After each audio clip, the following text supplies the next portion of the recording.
Hello, guys. Good afternoon. I'm very happy to say hello to you. I really hope that all of you are very well. And well, in these videos, I'm going to be explaining you the most important things that we need to consider for each one of the weeks we are going to be, teleworking, let's call it. Well, so um, first thing we need to take into consideration for this week is vocabulary related to money and economy. So, for instance, imagine that a government needs desperately some money, okay, because they are bankrupted. Well, in that case, they would need to ask for a bailout, like a loan, but for a government. Also, imagine that we have this Genesis LP, see, selling England by the pound, see, selling England by the pound. Also, in this case, selling by the pound means that we are selling England like if it was a kind of a piece of meat, like a piece of a quartered meat that we are selling by the kilo, let's say. Then the second thing that is very important for this week is defining and non-defining relative clauses. So remember, defining relative clauses give essential information. For instance, she is the best person who has ever worked here. If we only say she is the best person, we are missing some information. So we need who has worked here in order to give a complete meaning to the sentence. And we have two possibilities with defining relative clauses. That the relative pronoun has the role of subject or the role of an object. So, for instance, in this case, she is the best person who has ever worked here.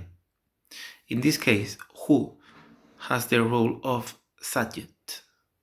However, in the following sentence, he is the person who he met at the party.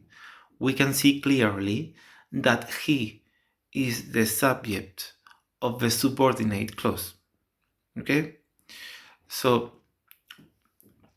basically, when the relative pronoun has the role of an object, we can omit the relative pronoun. So, for instance, we can say she is the person he met at the party. She is the person he met at the party. Okay, because in that case, who has the role of the object of the sentence. And more things, only with defining relative clauses we can use that instead of who, okay, or which, or where, okay. Well, and also we have a non-defining relative clauses which give, as you very well know, extra information. So, for instance, she is a very good person who did many interesting things in the past. So in this case, we can see clearly that we have a non-defining relative clause, since the sentence is completely meaningful if we only say she is a very good person. Okay, so the fact that who did many interesting things in the past is just extra information. Okay.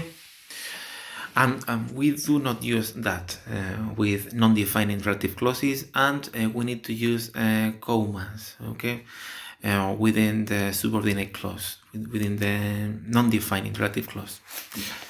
Okay, and finally, the last thing we have to do is a formal letter requesting information.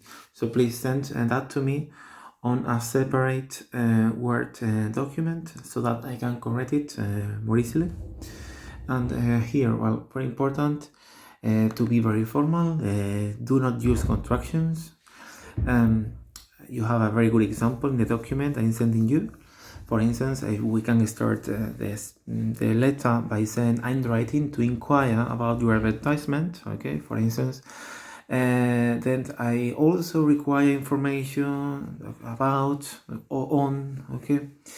Very important at the end of the sentence, the letter, includes I look forward to receiving details, okay? I look forward to receiving. I look forward and then to plus ing. And finally, we can finish the letter by using yours faithfully, sincerely yours, kind regards, okay? And then the comma, and finally your signature. Well, so this is all. If you have any question, please let me know, and please be healthy, take care, and stay at home. Bye bye.